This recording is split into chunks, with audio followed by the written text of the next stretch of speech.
Good evening, ladies and gentlemen, and welcome back to another episode of the Drunken Under Quarantine Show. And we are drunk as quarantine as ever. We got a lot to talk about. Let's get into it.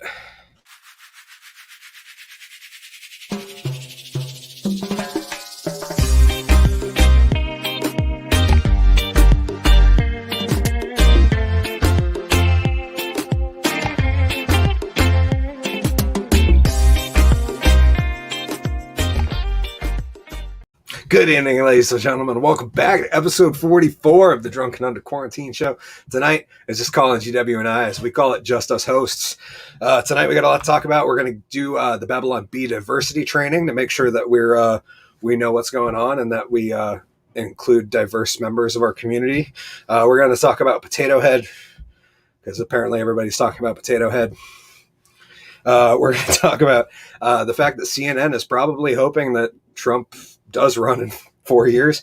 We're going to talk about Coca-Cola and trying to be less white. And we're going to talk about Cuomo and the hot water that he's found himself in yet again. But without further ado, I welcome to you our first guest of the evening, my friend, my co-host. Please welcome to the spotlight stage, Mr. GW Foley. Hey, how's it going, everybody? Good. Welcome, sir. Yes, it's Monday night. Time for drunken foolishness. I wanted to show the world. I got these new tumbler glasses, 32 ounces of rum and Coke, baby. Planning on having 2 of them tonight. 64 ounces. Fuck your 40. Coming in with 24 more ounces. I'm going to have to piss like a racehorse, which I never understood the phrase piss like a racehorse. Is it pissing while running or what? Like I could piss while I run. That's no problem, but my pants get all wet. Let's see. My week so far has been shit since the last time we met. I've realized that I need to shower more often, which sounds like, oh, maybe you shower every other day and need to shower every day. No, I can't remember the last time I showered. I think it was a week ago. I'm not quite sure, but my balls smell. My balls smell really bad. I was taking a leak earlier, and I pulled down my pants, and I was just like, oh, Jesus. It smells like Alfredo sauce down there. Which also made me want some pasta. So I thought about cutting down my carbs, speaking of pasta. Thought about it, and then I realized, fuck that, carbs are goddamn delicious. And plants give us carbs. And you got to respect plants because they give us oxygen. So for what I'm saying is I love plants, so I'm going to eat carbs. I don't know if that math checks out. But I also like burgers, too. So that's me partly trying to save the plants from the cows that eat plants. Be like, fuck that shit. You're eating my buddy. That's my job.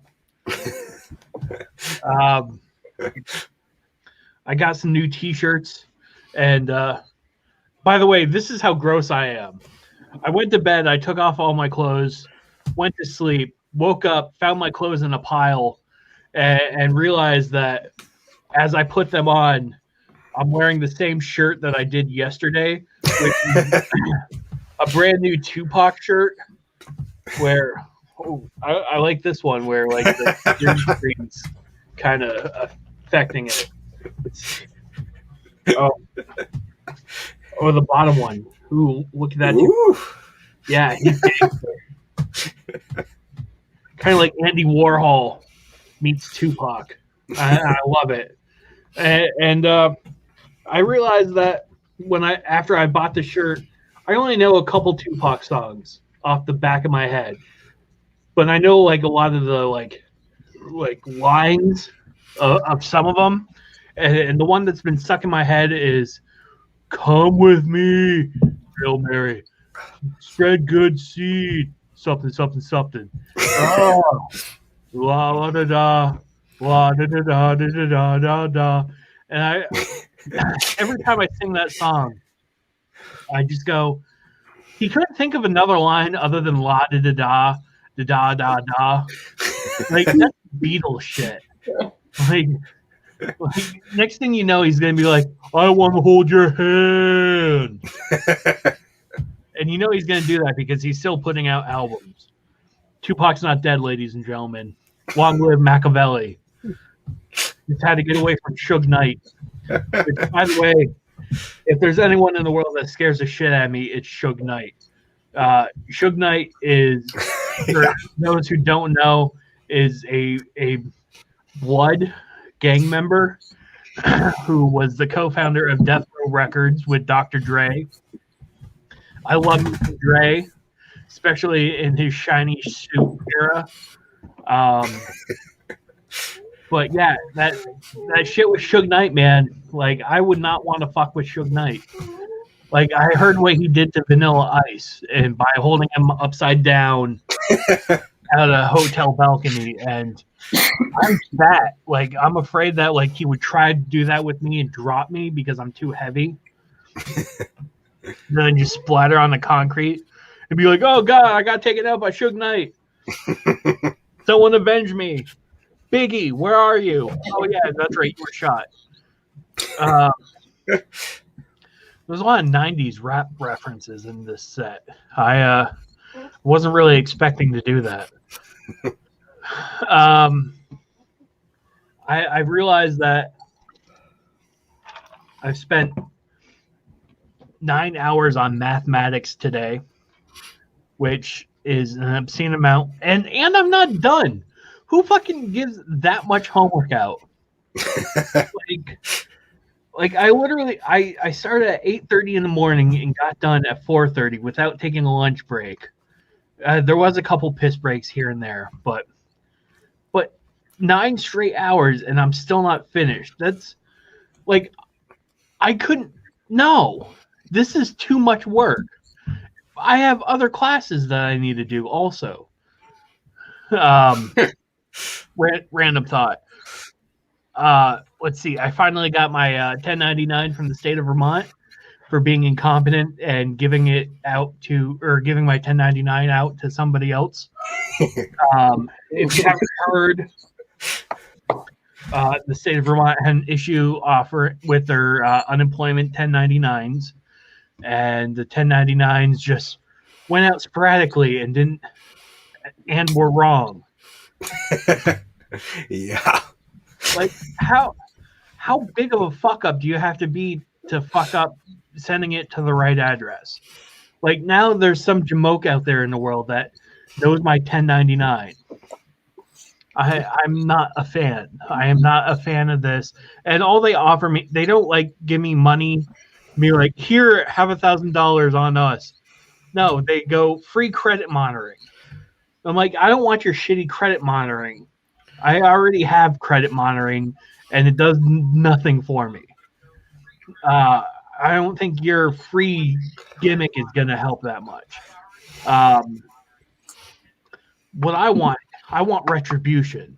I want to know where it went so I can go and burn the guy's house down and be like, that's what you get for taking my papers. I'm definitely an eye for an eye type guy. But that's kind of been my week, and let's turn it over to Collen, and hopefully he had a better week than I did. Well, I mean, G-Dub, just think about how good of a week that guy had. He got your 1099. He opens it up and he looks at it and he thinks, hey, this guy makes less money than me. Yeah. Like, I had to send this to my accountant last year. Let me explain this to you. I don't know what I can get for deductions. I was unemployed. Take your time. Let me know if you can beat this fucking tax burden down. It's great to be here on the show with you guys. I'm celebrating 4 years ago tonight. I was actually crowned the Snow Plow Comedy Champion which means a panel of judges voted me funnier than GW, Brian Munzer, Dan Gilbert, funnier than all of them. And that was not me. That's a panel of judges. So, it's always just nice to remind everyone of that. I lost my phone this weekend. That's really tough. I called AT&T today to see if I can get a new phone. The phone I wanted, they didn't have, so I had to order it. And I said, when am I going to know that my phone gets in? And they said, well, when your phone gets in, we'll send you a text.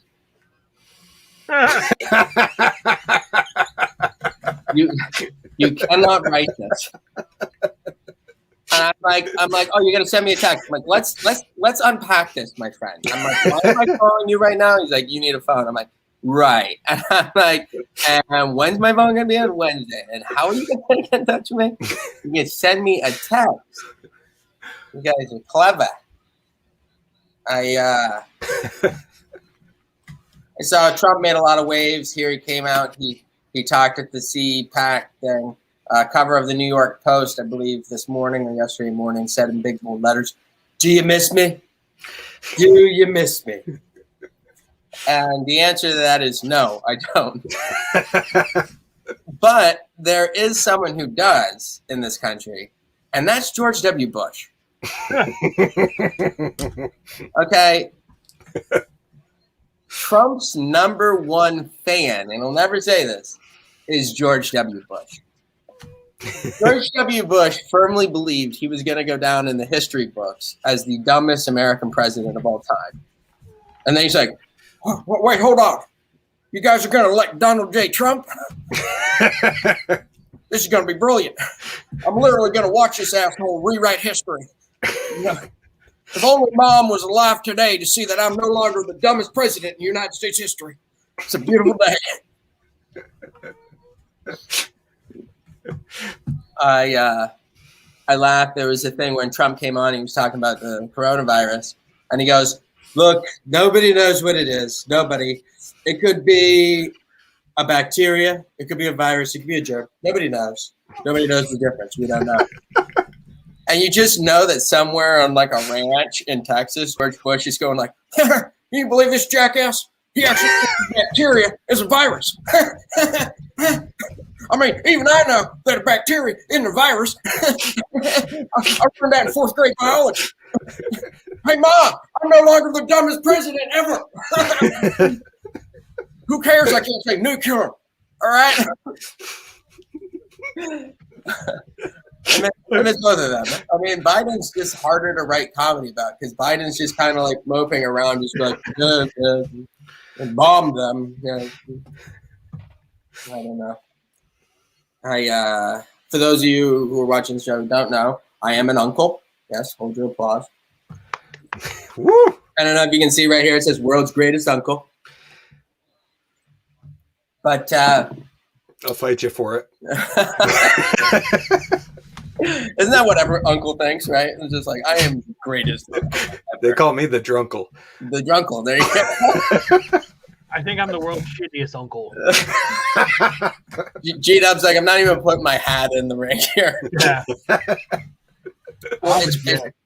It's funny because like she's 2.5 years old, So like I'm looking forward to being able to do things like I was thinking like read the Harry Potters, but I just don't know if I could like read the Harry Potters without giving my own Uncle Collen like commentary on the books.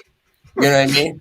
So like I'm sitting there, I'm like, once upon a time there was an amazing wizard named Harry.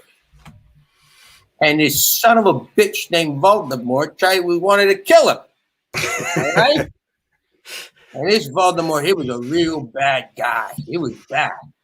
And every time Harry saw him, Harry would take out his wand and he would look at Voldemort and he'd say, abracadabra, and he'd jab it in his fucking eyeball. All right? And we don't know if he died because of magic or he bled out from the head, but it's Harry. He was an amazing wizard.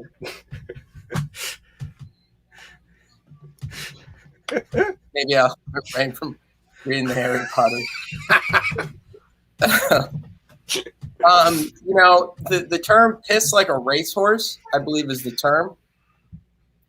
And to GW's point, and we got to go spend some more time in Saratoga, and I will show you firsthand what a racehorse pissing looks like.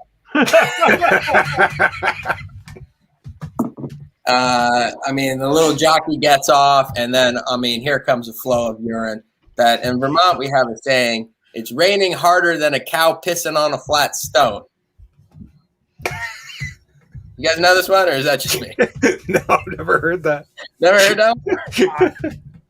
Fill in the blank. It's colder than a... Witch's tit. Witch's tit? Yeah. Or plumber's crack.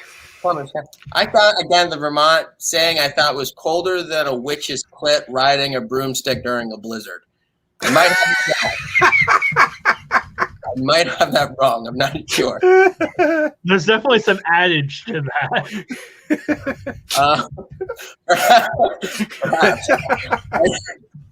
I don't know. There may have been some embellishment along the way.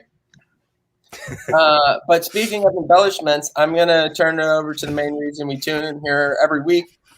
Ladies and gentlemen, without further ado, Hickory, the drunk and underwhelming. Thank you, gentlemen, for being here. I will... Hold on. Oh, that sounds so good. I saved it for the set. I'm going to do a little classic of Magic. There is a... the Joker, get the fuck out of here. So there's an old classic of Magic, and they call it comes by many different names, but here we'll start. G-Dubs, I'm gonna have you just say stop, and you're gonna pick a card here. That one? Yes. Okay. So we're gonna take the Ace of Diamonds, and what I'm just gonna lose that in the pack real quick. So what a lot of magicians would do is this old trick where they would basically, through a series of card cutting events, they would take a card and manage to get that one upside down inside the deck, right? But it would actually be your card. So Hickory's worked on a better version of that, where he could take his potato head here and rub it with his wand. And in that moment, which you might not have noticed, is that Hickory managed to get your card into the deck upside down, right? So based on that, I'm going to take this one a step further, and we're going to try it with two cards. This is going to be fun. And I don't know how it's going to work, but basically I'm going to riffle through the deck, and Collen, I'll have you say stop first. You're going to select a card, and then G-Dubs will do the same. But Collen, whenever you feel confident, just stop. Right there? Yep. Okay. So Collen's card is going to be a 7 of spades. Set that down right there. And then GW. Stop. Get it right there. GW's got a 10 of hearts. So what we're going to do is take those, put them fairly in the middle of the deck. And at this point, I'll show you real quick that I'm not cheating, that all the cards are in the proper order on that side and on the proper order on that side.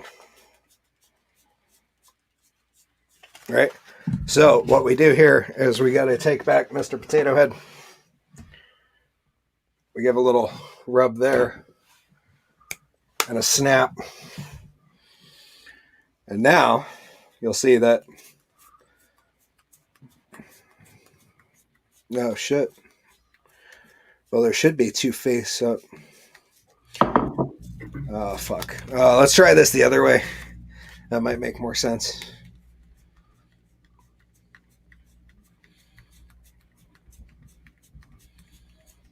Oh, there we go. Oh, wait. Okay, so there's one. Well, as Meatloaf said, 2 out of 3 ain't bad, and I got the first one, so like technically, this is 2 out of 3. That's pretty all right, but that card actually feels kind of weird. I think what happened here is some magic happened, and the power of all 3 hosts involved in the same trick created a double back. Now, a double back is what magicians often use, and can use it in a myriad of ways, but this one felt a little thick. And if I pull it apart, it seems like your 2 cards have bonded together. Oh, yeah, we got a little guest bondage or host bondage tonight. That's what everybody in this crowd wants to see. And for the record, was I on top? I was. Oh, you're a belly to belly. Oh, okay. I see. Yeah. Suplex City, baby. Anyways, gentlemen, thank you guys for being here. Welcome to the show. This is episode 44. Holy shit. That's wild. That means we only have about 8 episodes before season 1 is over, and we move into season 2. That's going to be cool. And let me check the comments real quick. Oh, we got some in. Thaddeus says those are Bridgewater isms, Collen.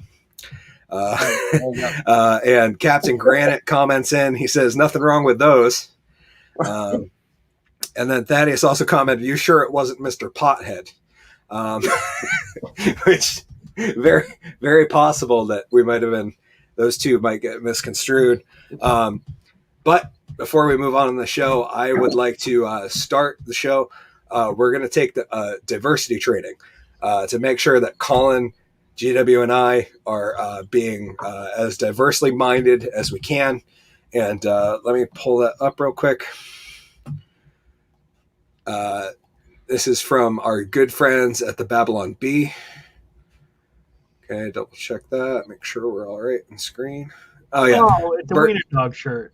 Yeah, Bernie can stay right there. Okay. Wrong. There we go. Yeah. Quality German engineering. So we are going to take the Babylon Bee's anti-racism corporate training.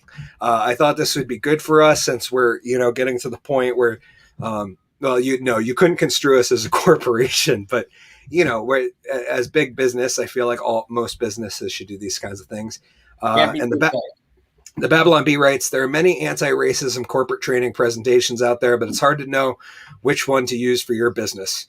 You want one that doesn't take up too much company time and yet distills all the information for your people need to know to be anti-racist into a brief, memorable presentation. Well, look no further. The Babylon Bee's anti-racism corporate training is here. We're so good at being anti-racist, in fact, that we've managed to condense everything we need to know about fighting racism into one slide. You can complete our course in seconds. Pour yourself a cup of coffee, or a beer as we like to, or a rum and coke, and prepare to become anti-racist. At this point, I want to make sure you guys are comfy, that we have the time to do this. You guys feeling good about this? Let's do this. Okay.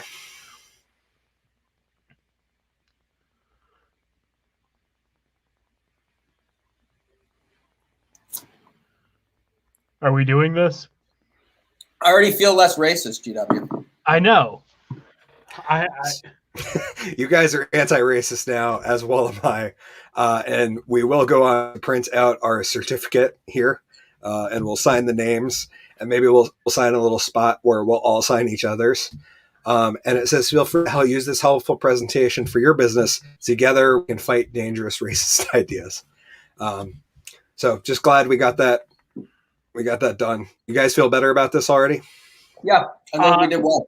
I think we're going to have to redo it because you froze. Oh, man. So I missed the entire presentation. Okay, hold on. We can definitely pull it back up. I didn't. Did I actually froze? Yeah, you froze. Oh, man. Okay, so where did I freeze? Right before we went on to it? Right. So we all poured ourselves a cup of coffee or a beer and prepared to become anti-racist. Ready? Yeah. Don't judge people for the color of their skin. Babylon Bee anti-racism training slide 1 of 1. Congratulations. Anybody who's following the show, you can now print out this certificate yourself. How do you guys feel about that? We feel better? We felt like we did the right thing? I feel like there's a weight lifted off of my chest. Good.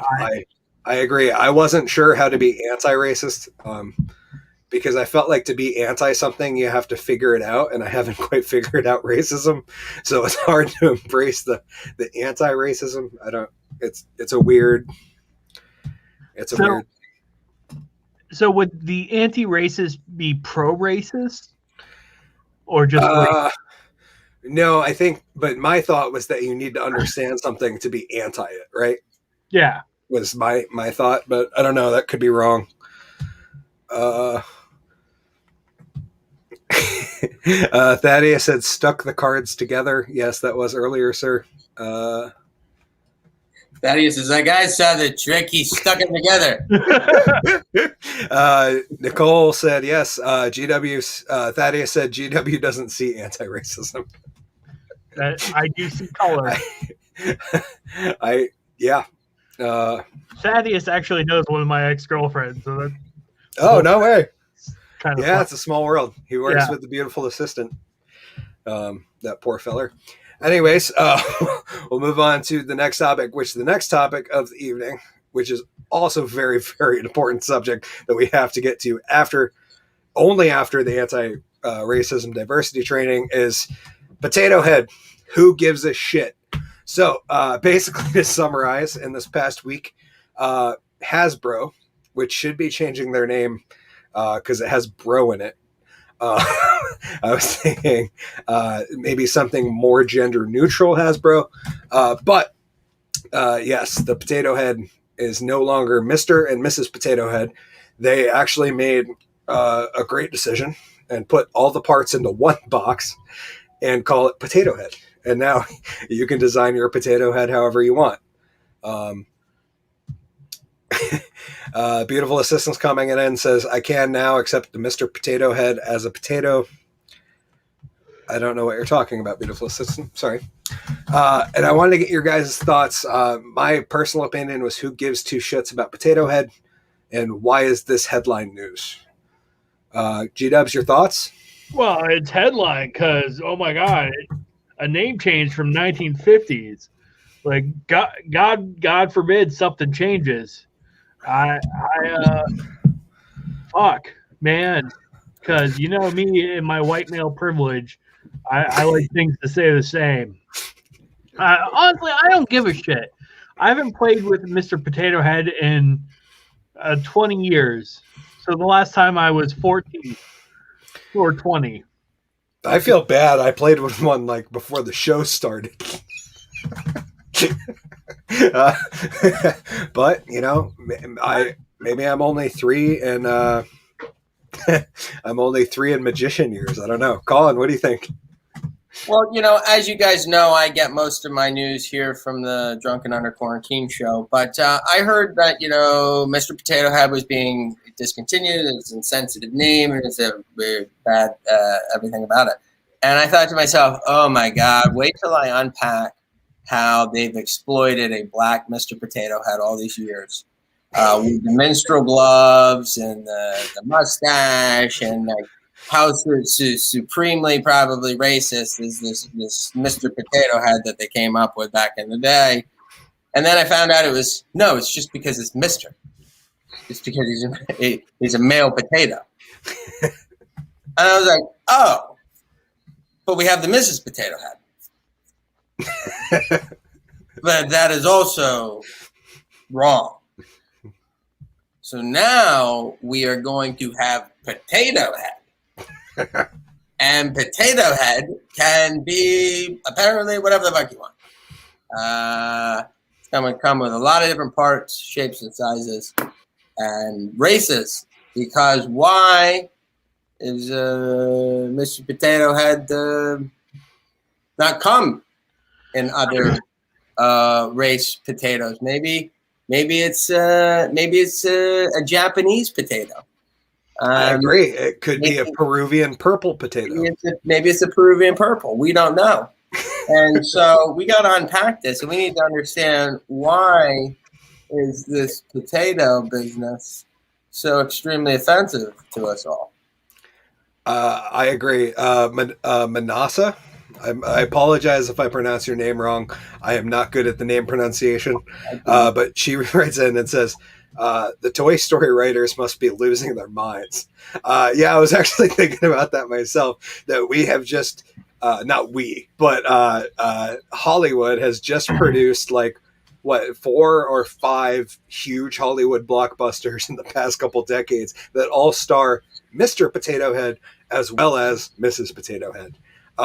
Do you think that's the next step, guys? Do you think we're going to go back in and digitally edit it to take away Mr. Potato Head's mustache? You just have another Toy Story with a gender-neutral child that's gender-neutral potato. And that just brings the whole franchise into the future. That's a great point. Thaddeus writes, when it first came out, it was just eyes and mouth, and you supplied the potato. Yes, I knew about that. Very good point, Thaddeus. Bringing it back to the original potato. I think I'd like to play with it like with a zucchini, so it's a more phallic-like object. But what do you think, GW? I was going to say, that sounded like my sex life. You supply the potato, I got the eyes and mouth. I mean, what type of hillbilly poverty toy was this? Where it was like, look, we can't afford the whole toy, but you get yourself a potato, we got a couple eyes and lips for you. My theory was that it was actually a conspiracy theory to trick your kids into poking the potato before you baked it. So that you came home from work, your kids were playing with Potato Head. They had poked a bunch of holes in the potato. They're ready to go in the oven. You don't have to fuck with them. Brilliant way to just exploit a little child labor there in the kitchen. Exactly, and that's really what 150 potato heads today. And child labor is something we can all get behind. Thaddeus said, "I was so poor we only had turnips." My thought is stabbing a plastic ear into a turnip must have gotten you swole as hell as a young child, because they're a lot firmer than a potato. Thaddeus showed up to school in the first grade with his turnip, Mr. Turnip. Kids were making fun of him. It was that day I realized everyone else had a potato. Yeah, but he was the only one with biceps. So I guess who really won? So, I need to reply to Thaddeus, and because he asked the question, I do, when I said that he was my girlfriend or ex-girlfriend, and the ex-girlfriend is Heather Maynard from Connecticut. You know her. I know her. Obviously, I know her. But hey, Heather, yeah. Welcome to the program. Yeah, I don't know if she's watching. I doubt she's watching. But the fact that Thaddeus and I know the same person, that's what I was talking about. Yeah, because it's a small world. And, it is. It's a very small world. People I work with know GW, and yeah, it's weird. Anyways, I hope you guys are having fun out there watching. I'm having a blast. Anybody got any more concepts on? Oh, Thad said I forgot that. Hi, Heather. Yeah, we say hi, Heather, too. I don't know who she is, but whatever. Once again, I doubt she's watching. No, me too. But maybe somebody will forward her the show and be like, "Can we make sure that this show gets to Heather?" That would be great. Can you imagine being like, 3 fucking drunk comics talked about me on their show for like 2 minutes? Like, yeah. I move all the way to North Carolina to get away from this asshole. Now we're on the internet. Me up. Now the asshole's on the internet. And this show, by the way, is available on YouTube on the Hickory, the Drunk and Underwhelming page, as well as here on our Facebook. Yeah. For sure to send that to Heather. You guys got anything more you want to talk about on Potato Head before we move on? Yeah, I do. Potato Head just sounds like a bad fish knockoff. Hey guys, you ready for Potato Head?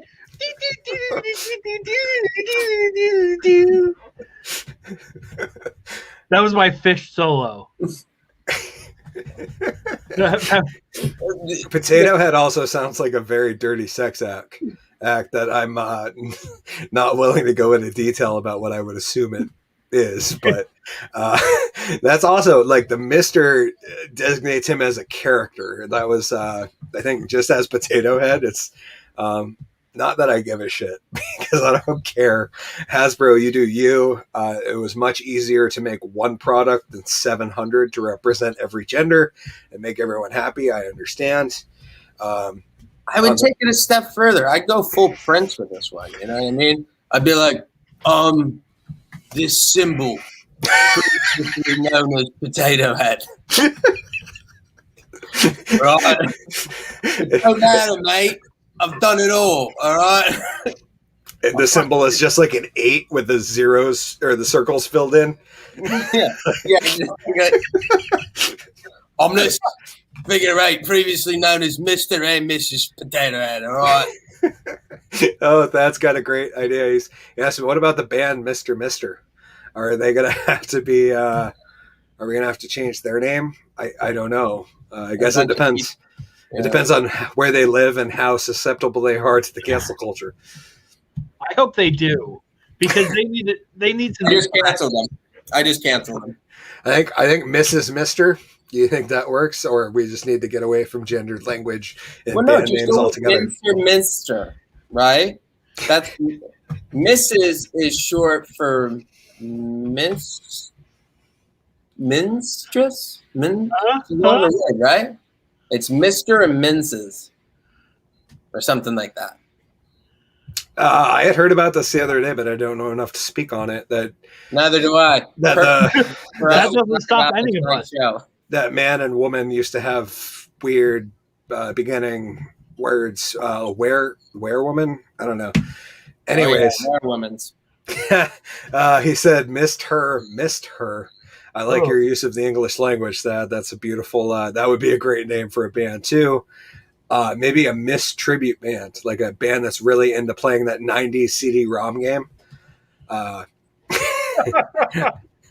It was a great game. We'll move right along. Also sounds like a sex act. I'm the Mister that missed her. Oh, she gave me a Potato Head. I gave her a Mister. We'll move right into the next topic. We're going to talk about CNN is hoping for 4 years of Trump. I mean, they're biding time until 4 more years of Trump. Was just the headline I wrote because I thought it was funny and punny, and it's kind of actually stupid now after I read it out loud. But Trump spoke at CPAC, and that happened. He was the headline speaker. I'm pretty sure Trump Jr. opened it. I don't know. I didn't watch all of it because I have a very hard time paying attention to anything political anymore.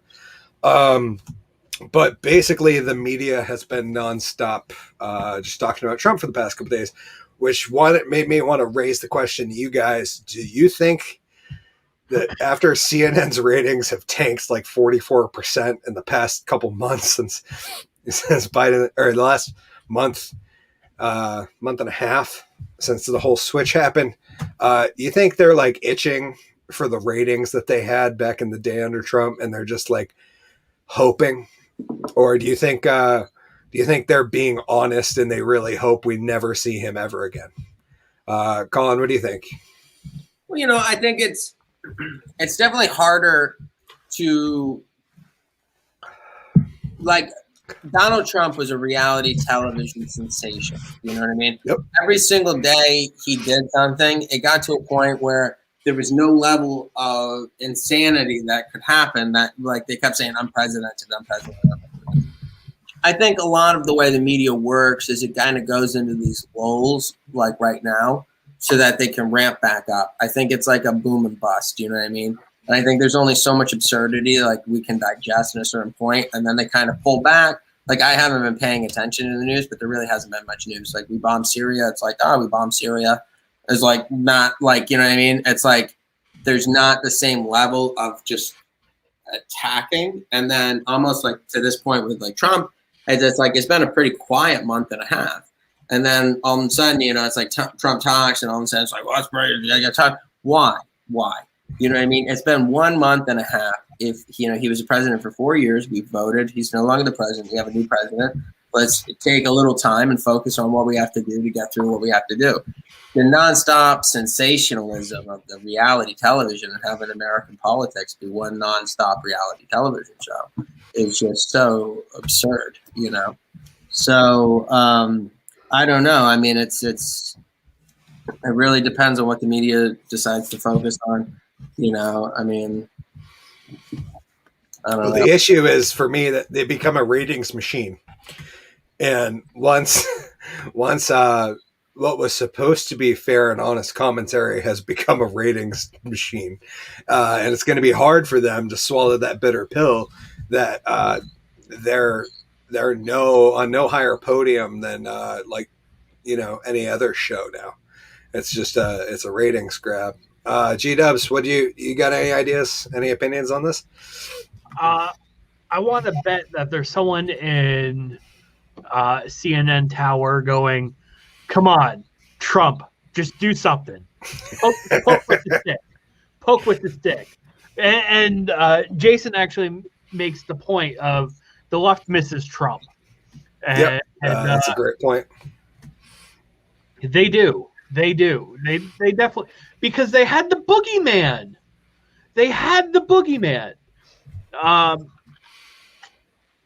Without Trump, with Biden, they actually have to blame policy and fall in line with what they're saying. With Trump, they had a scapegoat to do whatever they wanted to do. They could blame everything on him, which, right or wrong, some of the stuff that he did, yes, is completely wrong. I will be the first one to admit that.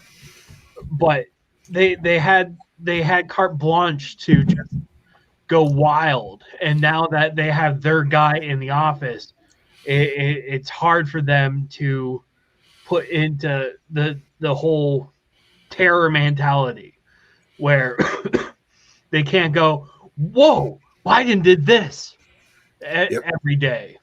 And I think, to be honest, I think like the same way in Barack, people went hard at Barack, but Barack never really came out and said really insane shit. You know what I mean? He never said something and then like 48 hours later didn't say it, or tweet absurdities and like all the crazy stuff that Trump would just do. And then it would be like almost like something would happen. And with Trump, it was like he's always has been and always will be probably this brilliant thing to focus your attention on. When he was legalizing gambling in New Jersey and the mob needed him, everyone was focusing on Trump. They weren't focusing on the mob. When he built the Soho hotel for the Russians, everybody focused on Trump. Nobody focused on the Russians. Nobody really, he's just this big, he takes up so much air in the room that's what you focus on. You focus on Trump. What's Trump doing? Is he going to this club? Is he on this plane? His whole life. Is he at Mar-a-Lago? Is he golfing? Everybody's focused on him. Jason comments on sleeping, sniffing Biden. I saw CNN put out a photo of him hugging a girl and being like, "Oh my God, isn't it so nice to have a president that's human?" And I was like, "Where's the photo of him sniffing her?" The funny part for me, sorry, that was a entire side tangent brought on by that comment. The funny part for me is what a lot of people don't realize is that the guy who ran the Apprentice show worked for CNN for all of Trump's presidency and is stepping down this year. David Zucker actually was the showrunner for The Apprentice. He then became the head guy at CNN for the past 4 years of the Trump presidency, which speaks volumes about where our entertainment media complex is at. Is that they took a guy who didn't do news, he did reality TV, and they stuck him at the helm of the most trusted name in news.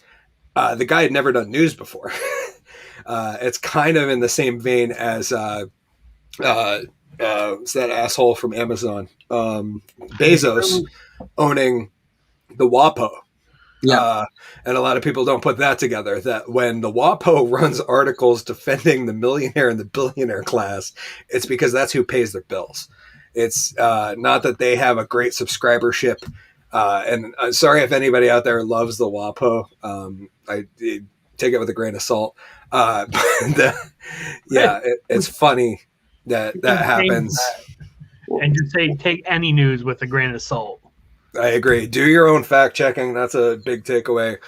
But Norm Macdonald has a great bit about the news, and he's like talking about. He's like, you turn on the news. He's like, you know, all of a sudden they're talking about a girl named Susie, and they're like, Susie went missing, and you're like, I don't care. And the fact that, you know, based on the fact that I don't know Susie, he's like, but then you start watching the guy, and he's like, hi, Bill, where are you? And he's like, I'm from the studio. Where are you, Bill? And he's like, Bill's outside. I'm outside, and we're looking for Susie. You know, but here's her friend. Tell us a little bit about Susie. You know, and he's like, she's such a great person, you know, blah, blah, blah, blah, blah. You know, she's the best person. He's like, well, now I'm thinking, I hope they find Susie, you know? And then the next day you tune in, you know, and everything. They make a story and a narrative that you go along with, and so you're emotionally connected to it. In the name of long-term, it's drama at this point, you know? And I think it's been many years since this country really has had news and more so political commentary. I would say what we do on this show every week is more in the vein of what MSNBC, CNN, and Fox News is doing than journalists at the New York Times or, you know what I mean, or at a major publication that are focusing on trying to write a story and create news versus I would say I would agree with that. We do something along the lines of what like a Bill Maher would do, or I don't know, like a Jimmy Dore maybe, kind of. He's more political fact-checky. But the difference being that when people tune in to this show, they know they're watching three drunk comics, a drunk magician, and they're talking shit and making jokes. Like MSNBC is supposed to be a legitimate news service. And I'm sorry, they are.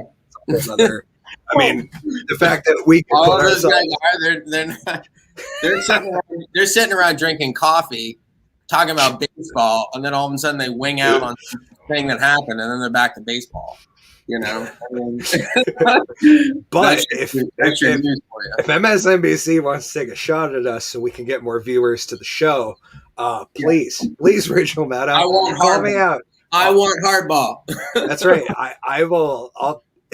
I'll call myself Hickory the Magagician if it will make you call me out to get my name out there. Welcome back to the program tonight. We got Hickory the Magagician coming at you. Today I'm gonna make AR-15 appear out of this dollar bill.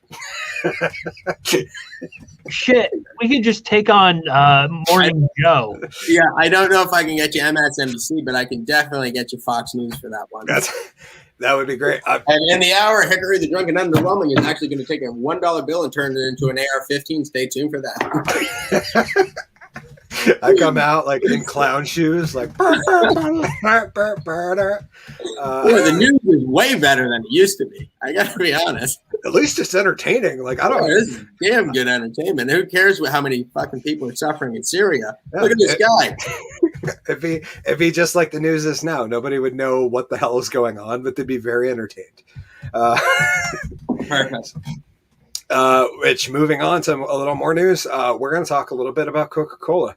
And I will state that I actually put out, I did a review on Coca-Cola with coffee, vanilla, and caramel on my channel the other day, which both products would be like, don't buy unless you like frappuccinos that are cold. That's a whole separate topic.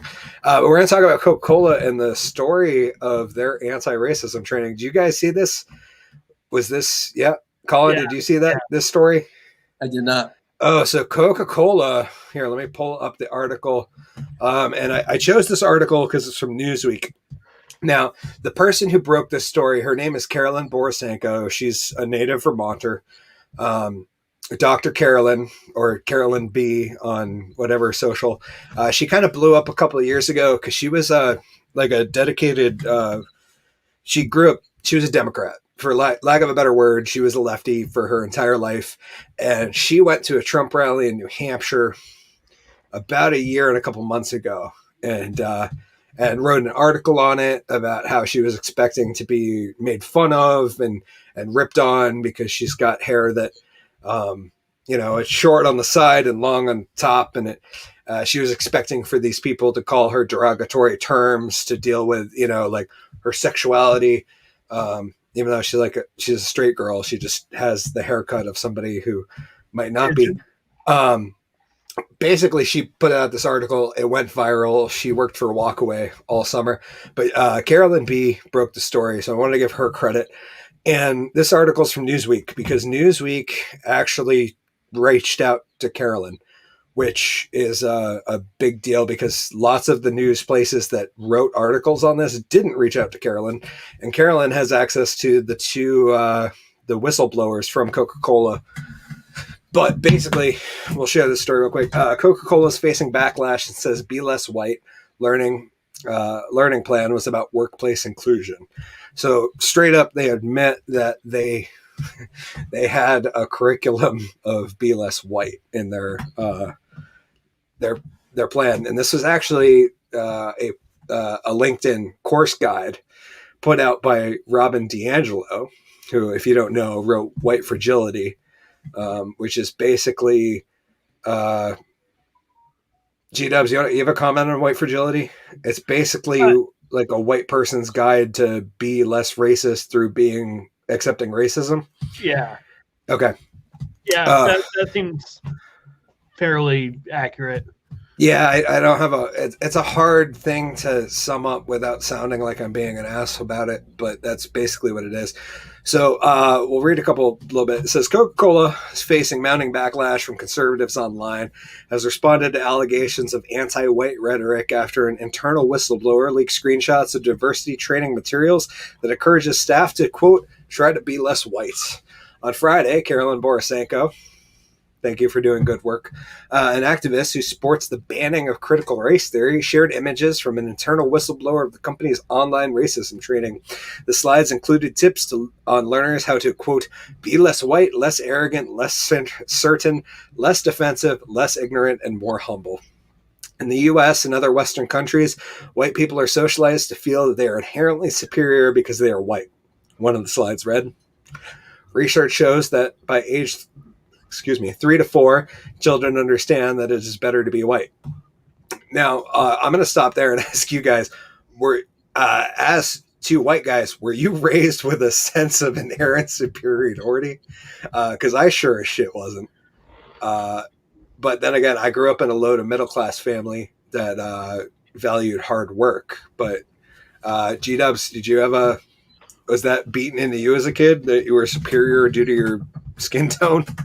No, I always got it doesn't matter what your skin tone is. Yeah, it's their personality. Yeah, I was very much raised in a judge people based on their character, not their color. Collen, were you raised with an inherent supremacy? Oh, yeah. But it was Italian supremacy, right? Yeah. The thing is what I think is difficult is you can go on to say, be less cocky, be less defensive, be more open-minded, be all of those things. But to just say that to not be those things is not, like, to say be less white is an interesting way of putting it. He could have taken it in a different way. Be more black. And I think that all of us would have found, for me to just be more black would have been much less offensive. That's a joke. I'm not allowed to be more black, even though I understand a lot of culture has been ripped off of black people. So vicariously, I've learned from the black community one way or another how to be cooler. But the thing is I just think that the problem is there is bigotry, there is racism in the world. Not all of people are like that. I certainly was never raised to try to be a bigot or anything like that. There was something that someone said recently. I was taught to treat the janitor and the CEO with the same level of respect. I think that I've always tried to respect people. Doesn't matter if you're homeless or a billionaire or whatever it is, whatever your circumstance is, I try to treat everybody with the same level of respect. And because we're all human, we're all people, So I do realize racism does exist. I realize that there's people experience racism all the time. I've seen my friends experience racism with them and things like that, seen people be racist to them. So I recognize that it exists and everything, but I think that it's a difficult thing for us to all understand and move forward with. But I think the idea of it not to because every time you try to go to this place, it's like, we really do need to try to move beyond this and recognize each other's struggles and be there for each other and realize that there's a lot of people struggling regardless of for many different reasons. I would agree. Continue. A Coca-Cola spokesperson confirmed, that is a big word right there, confirmed that the course is happening, but they also said that it is part of a learning plan to help build an inclusive workplace, but also noted that the video circulating on social media is from a publicly available LinkedIn learning series and is not a focus of our company's curriculum. And yeah, I won't go much further, but other than they say that the company was referring to a YouTube video shared online by Borisenko, during which she discusses and displays screenshots from the LinkedIn training course by American bestseller Robin DiAngelo, who wrote White Fragility. Oh wow, this is going to be the classic paragraph. Anti-racism training has become a divisive topic in America. In response to the police killing of George Floyd, liberals and progressives ramped up their efforts to address systemic racism and view such training as necessary. Proponents of critical race theory have called for white people to acknowledge the advantages of being white for a more equitable society. And my stance on that is all those people that had to sit through that training experienced anti-white racism. And maybe that's the way forward. I don't know. It's ridiculous that you could say be less of any race at this point in modern culture, and nobody got fired over it. Is because if I had said it as you said, Colin, you said be more black, but if you said be less black, or you said be less Latino, or you said be less Muslim, or be any of these things that are like, somebody's going to clip that shit out of context, and I'm going to be in front of the firing squad. Do you see GW Foley? Do you think he is going to be able to be less white? I mean, let's at a certain point, let's just call a spade a spade. Be less ginger, GW. Yeah. There's an irony in the fact that I'm partially Puerto Rican. I resent that. I resemble that. Like my mom's Italian and Puerto Rican. Like that's the try to be less white than me. That's all I'm saying. I do want to say I don't know what the ad was for, Thad. It did look like pressure washers, and I was watching it. Oh yeah, it might have been. I'm sorry, Thad. I totally got distracted by the article. The part that I was trying to pay attention to. I should probably invest in like getting a good ad blocker for this show. I apologize. Yeah, he's like, wait, go back. How much is that pressure washer? I sat there watching it. Like, it hooked me in when the guy had the glasses on and put out the fanny pack. I'm like, oh, what's he doing?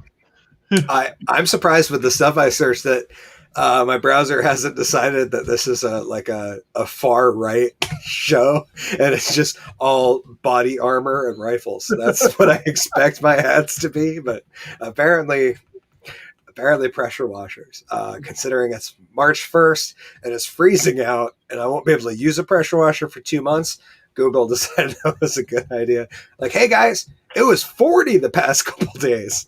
Maybe you should get out there and pressure wash your house. Fucking advertising. So we'll move into the last subject, unless you guys have anything to say, anything to follow up on that. I want to be less white. I hear you. We could. There's this really interesting chemical called melanotan, and what you really want to get is melanotan 2, because the first one has some weird side effects, and it's not controlled. It's still a research chemical, I think, so you can order it from Canada, but it's a subcutaneous shot that actually ups your melanin content. And it was originally developed for people who were susceptible to skin cancer, and is now used by bodybuilders worldwide because you do like a week of loading. So you do like a decent shot and then you keep it going once a week, and it increases the melanin in your skin. So not only do you get a tan with far less sunlight, your tan gets darker and it lasts far longer. They've actually taken a couple of ginger people have done research and ended up looking very dark. Did you guys ever see the movie Soul Man with C. Thomas Howell? No, I don't think I've ever seen Soul Man. It was done in the 80s where this guy wanted to get into Harvard, senior in high school, wanted to get into Harvard, but couldn't because there's minority quotas. So he took an experimental pill that turned him black, and it was called Soul Man. Could you make that movie today? This is a film that would absolutely not get made today. Absolutely. I would say unless it was going the other way, right? So let me set this up for you. You got a person of color who's having a hard time getting taken seriously at a job. And they're trying to tap into their white fragility. Yeah, he takes a pill, wakes up as a white guy, and all of a sudden everything's better and people love him, and he doesn't totally get kicked out of his house because nobody recognizes him from his ID or anything else. But all the minor issues aside, I think you could make that the other way, because it would be exposing the fragility. Last subject we want to talk about was our favorite governor. Cuomo is in hot dog water again. I said, damn you, Ted Cruz. I don't know why, but we like to blame him for stuff because he's fun to blame and he takes it like a champ. But Andrew Cuomo just ended up in hot water again. I just figured Collen's kind of home state is New York. So let's see here. We got, Cuomo assures public he always kept mask on while sexually harassing women. This breaking Albany, New York. Oh, wait, sorry. This is the Babylon Bee. Maybe I'll share the real article. Hold on. That's a great article, though. Anybody who has time to read the Babylon Bee should definitely read it. Because, Cuomo accused of pressuring female reporter to, quote, eat the whole sausage, quote, in creepy video. I honestly haven't read this article. G-Dubs, did you look through there? I did a little bit. I'll read a few paragraphs. We'll see where it's going. It says, a video showing Governor Andrew Cuomo challenging a female journalist to, quote, eat the whole sausage in front of him at the 2016 New York State Fair has resurfaced on social media. This doesn't sound real. Wait, this is the post, right? Okay, yeah, this isn't Babylon Bee. I just wanted to double check. I want to see you eat the whole sausage, the Democratic governor is heard yelling. The News Channel 9 reporter Beth Cafallo, as his daughter Michaela sits quietly next to him. I don't know if I should eat the whole sausage in front of you, but I'm definitely going to eat it. Cuomo then invites her, who snaps a selfie with him, holding up her plate, to sit at his table. There's too much sausage in that picture, Cuomo says in the cringeworthy exchange, prompting laughter from other diners. Basically, I had a thought there and I totally lost it. So we'll continue. This is just classic Italian flirting. You know what I mean? He sits down. He says, "Hey, baby, how you doing? You have any sausage? You want some sausage? Hey, give me my sausage. Hey, what are you doing over here? Get this girl the sausage over here. Hey, they're at a formal dining thing. It's a fucking white cloth table. Why she got a sausage? So now, hey, let me get a sausage over here. Hey, baby, eat the whole sausage. Hey, our buddy EJ comments in. It says Chinese sausage. No way. No, I don't think Cuomo was quite that sweet about it. No. That right there is a thick, juicy Italian sausage right there, no doubt. That better be a spicy sausage, none of this sweet shit. A little sweet and spicy, you know what I mean? Users quickly slammed Cuomo for his creepy and cringy interaction with the woman in light of recent sexual harassment allegations. It's almost like he's sexually harassing her in front of everybody, and they're okay with it. Probably because they're used to it, one user said. His daughter looks so uncomfortable. Ew. And New York Post, I hate you. You're literally reading comments from a video right now and presenting it to me like fucking news. A third one said, when creepy met cringe. So New York Post, if you need comments, reach out to us. You got to use our names, but we would be love to give them to you. We will, GW Collen and I will write you the most funny, cringy fucking comments you've ever read. Absolutely. However, let me jam that sausage down your throat. How's that Now, not everyone thought the governor was out of line, arguing that the clip didn't cut the mustard as evidence of harassment. How could you possibly read into what Andrew Cuomo is introducing his daughter, Michaela Cuomo? She was standing there awkwardly taping him while he was trying to eat. It is possible that he was passively aggressively showing her how much it sucks to be videotaped while eating. It's not like he sat there gawking at her while she ate or made perverted jokes.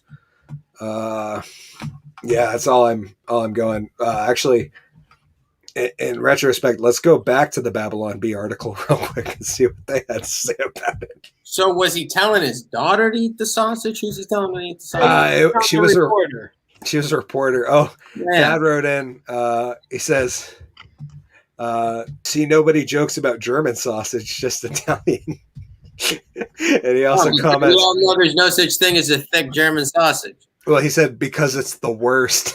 Oh, God, I love food jokes. Oh, it's so innocent. Bravo. So good. Bravo. Yes, thank you, Thad. Right, God, we'll see you next week here on the program. The king of dad jokes. Good Lord. Okay, so let's read this article. I'll lighten the mood before we get out of here. This is Albany, New York. New York Governor Andrew Cuomo. And this is the Babylon Bee. So, guys, don't take this as a serious news article. It is, they are the leading source of fake news. New York Governor Andrew Cuomo apologized this weekend for his long-standing habit of sexually abusing young women he holds power over. And while that all sounds quite bad, Andrew Cuomo did make it clear to the public that he always wore a mask and socially distanced during these interactions, a fact that has some folks saying he should get off scot-free. I have the greatest respect for my employees, Cuomo explained during a press conference, especially the girls. We got a lot of young girls on the staff who would really do a job. Cuomo paused for a moment and seemed to wink at someone off screen. And I can guarantee you right now, sure, I might be a sexual predator, but not once did I remove my mask. Never once broke the 6-foot rule during conversations with my girls, at least in 2020. Isn't that right, Kelly? Cuomo went on to explain how some of his sexual jokes may not have landed with the women since they couldn't see his facial expressions. He also claimed that the women may have misheard his words, were muffled by the mask, and they were standing so far apart. Do I regret making those comments? Cuomo asked as he stood up to leave for the press conference. No. Now, if you'll excuse me, I've got some poker to play. And that's the article. Figured we'd end on a late fake news note because I like that. Yes, no, thank you, Thad. He said thank you. Anytime you want to send us bad puns, that's great. We love dad jokes around here. We'll take the punishment. I'll start calling him the Punisher.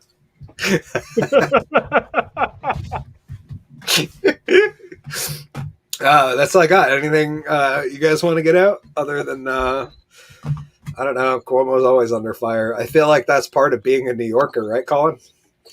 That's it. Damned if you do, damned if you don't. Yeah, you're always taking shit from somebody. It's kind of like being any of the other big states. Like if you're from Florida, it's either like, oh, you're doing a good job, or you're fucking crazy, or you're Florida man. Same deal with Texas and California. It's just, Vermont doesn't get a whole lot of play other than when Bernie decides he's going to try out some new mittens. That's I'll tell you right now, we got plenty of more mittens where that came from. That's right. I almost brought up an article today about a woman who knitted herself a son. We might have to cover that in a future episode because I thought it would be a really good idea if somebody knitted a whole goddamn Bernie. Like if they took the Bernie photo and they just knit a whole suit Scale it up. Yep. So I will I'll make a note for that one for next time. And you guys have anything you want to get off your chest before we get on here? We're a little bit over, but I have a plug. Oh, Oh, yeah. on? So, as the audience may know, Pierre Vachon, Kevin McTaggart, and Ryan Kenyon and I are starting a new show called Give 'em the Iggy. It's a wrestling podcast where we talk about wrestling and wrestling-related material. We just recorded our first episode last night, and it should be out tomorrow. Nice. So that'll be on where podcasting platforms are available. I believe so. Nice. And also YouTube. So is there a dedicated channel, or will that be up on yours? Or there should be a dedicated channel. Nice. So and if you follow me or attracted to my social media, I will be posting on it. So check that show out. It's funny. That's awesome. That should be fun. I'm excited. Collen, anything you got? You want to get on out before we get out of here? Nope. I will see how this next week of quarantine goes, and see you guys next week. Awesome. Next week we'll have Peter Pardo on the show. Very excited to have him. Right. Hopefully he won't get banned on Facebook for the third week in a row for making mildly, I don't know. Peter, go shitpost on Parler. Nobody will kick you off there for calling people the inappropriate names that you like to use. And yeah, don't get banned on Facebook next week, because I don't know how that works with you being on the show, if they're going to like somehow figure it out. Not that I care. We're going to do the show anyways. Oh, it is called Facebook. But yeah, so that'll be on next week. And then we have the entire next couple weeks lined up. The culmination of season 52 will be a VCO takeover, but we got plenty of time before that goes down. Next week will be Peter Pardo. Of course, I'll be here with Collen and G-Dubs. Please follow GW Foley at Foley Kills. Foley, does your parlor work yet? No, I haven't tried it yet. Okay, so let us know when that does. Collen, you can follow Collen at Collen D on Facebook and the Instagrams, and at Woolen Comedy on Facebook and the Instagrams. I am at Hickory TDAU. You can follow me on the YouTubes and the parlors, the Facebooks, the YouTubes, the TikToks. And yeah, we'll just be hanging out and enjoying my very masculine Mr. Potato Head. But I hope you guys all enjoyed the show, and we'll be back next week at 6 on Monday with Mr. Pardo. Hope you guys enjoyed it. We will see you next week. Please, everybody out there, remember to stay safe, stay drunk, stay underwhelming, but most importantly in these trying times, stay fucking sane. And oh yeah, I made this a while ago, so enjoy that for a second. Thank you.